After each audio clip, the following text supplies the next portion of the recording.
Second time's a charm.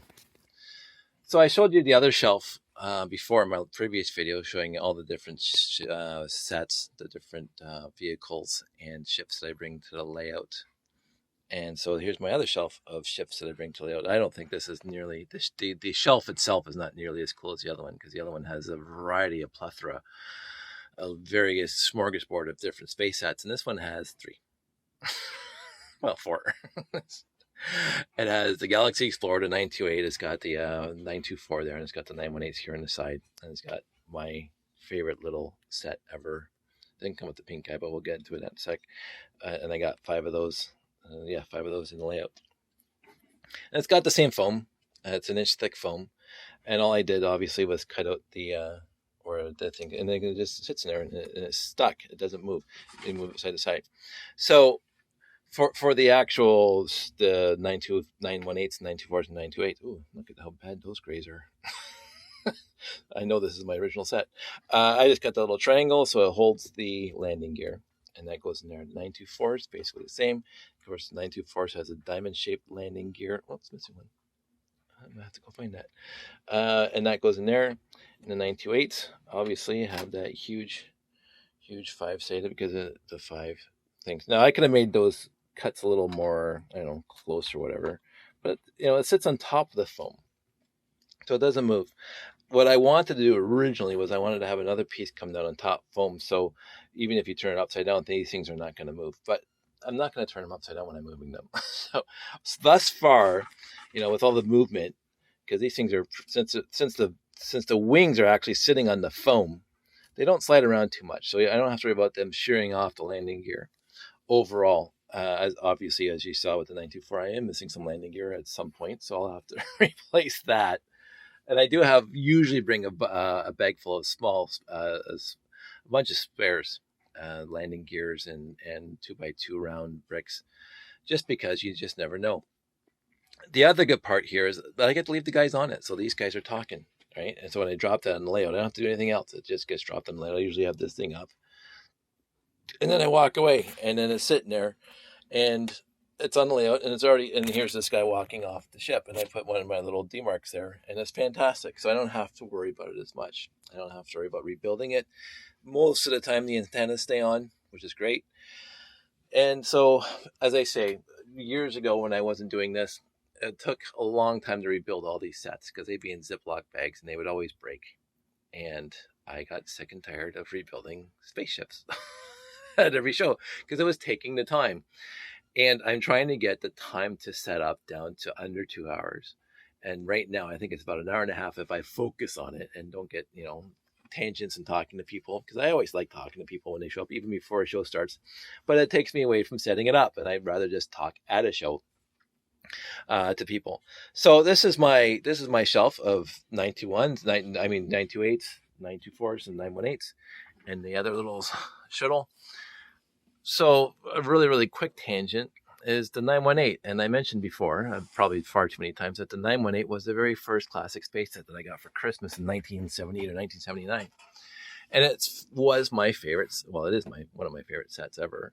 It's small, it's cute, it's fun. And so I happen to have lots of them now. And when I was on LugNet back in the day, this is before Blay showed up, when everything was old gray. I remember watching Chris Giddens, Fazoom, and all those guys do mods and change space sets to look cooler or whatever, neo classic space or whatever. And so I tried my hand on it, and I made this guy. So this guy is old gray, not Blay. So he's well before the color change.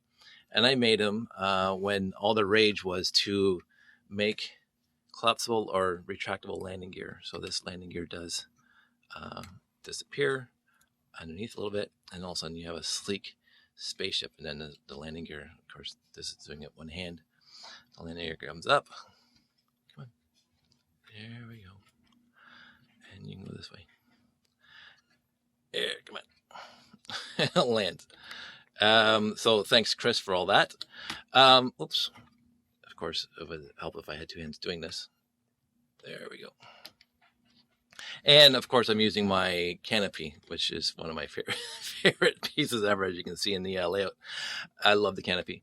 But other than that, it sort of looks like the 918. I wanted to like resemble the 918. It's got the same diamond wing pattern as the 918. It's using the same wing plates as the 918. But I used the curved bricks on the back. Here too, so there's no door here. There's no storage compartment inside. I used the 1x2 with the printed black line pieces, and recently, so these were this lettering was not on 10 12 years ago. I put that on just 2 or 3, I guess less than 2 years ago, because that's when we got our Cricut cutter, and I made stencils for us, so it looks really nice.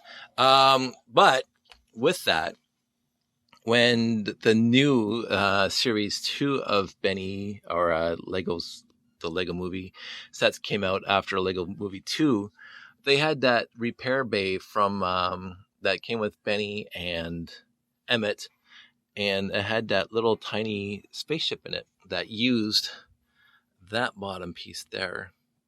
And I thought, well, I want to see if I can make that into a 918.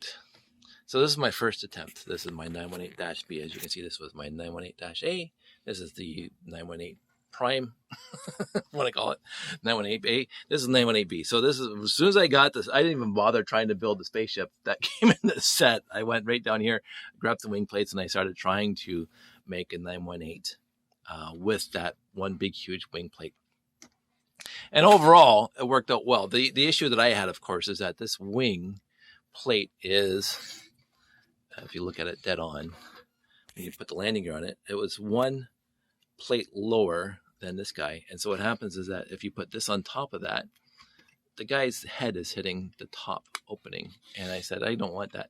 And I wanted to keep the landing gear pretty much the same. Well, I made, we'll say, round plate built landing gear, but the center part. So I wanted to keep the profile the same. So I had to build up. I had to build on top of this one big huge wing plate. And so I had to put 2 more plates on top of that in order for the guy to sit inside like that. So I thought, it didn't look that great to me. I mean, it looks okay. And then I got to put the tiles in here just to get the black and yellow look to it. And I used the thrusters from the Benny spaceship, and I used the rocket thruster from the Benny spaceship, and I used the wing plate and the 1x2 red, trans red. So a lot of these pieces, and even the tail pieces, came out of that Benny spaceship. So I didn't have to use too many of other pieces, except this front. But even the windshield and these pieces came out of the Benny spaceship.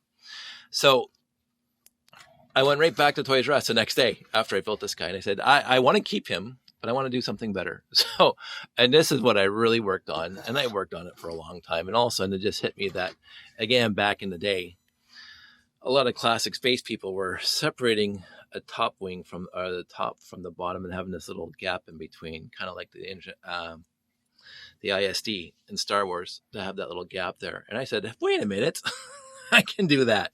So once again, I built the Benny spaceship, and I basically have 3 layers of wings. So there's the one underneath, and then I have that little gap there, which really makes it look cooler.